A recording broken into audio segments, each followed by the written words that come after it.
અમરેલી જિલ્લાના ધારીના નવી વસાહતમાં રહેતા કિશોરભાઈ વરમોર આજે છેલ્લા 20 વર્ષથી ગૌ સેવા કરે છે। કોઈપણ ગાય બીમાર હોય, ગાયની સારવારની જરૂર હોય કે ગાયની કોઈપણ સેવા માટે 24 કલાક કિશોરભાઈ હંમેશા તત્પર હોય છે।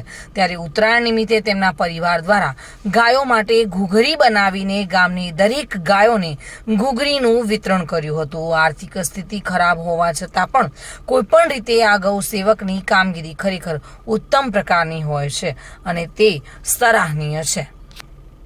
બરાબર, હું આ ગાયોની સારવાર કરું છું, સેવા કરું છું, હું પાટા પીંડી બધું કરું છું, સારવાર કરું છું। બરાબર, લૂલી લંગડી હોય એને સારવાર કરવું, પાટા બાંધવું, પછી કોઈ પણ જગ્યાએ જાઓ ત્યાં કોઈને કહેતો નથી કે તમે મને 5 રૂપિયા આપો એમ। મને કોઈ દવા લઈ દીધી હોય તો દવાની હિસાબે દવા કોઈ મને લઈ દે એટલે હું એની સારવાર કર્યા રાખું। બરાબર, મારી પાસે હોય દવા તો હું સારવાર કરી દઉં। ગમે જ્યારે મારું કામ બંધ કરે અને હું જાઉં છું અને સારવાર કરું છું। સંજય વાળા સાથે bureau report, today Gujarati news.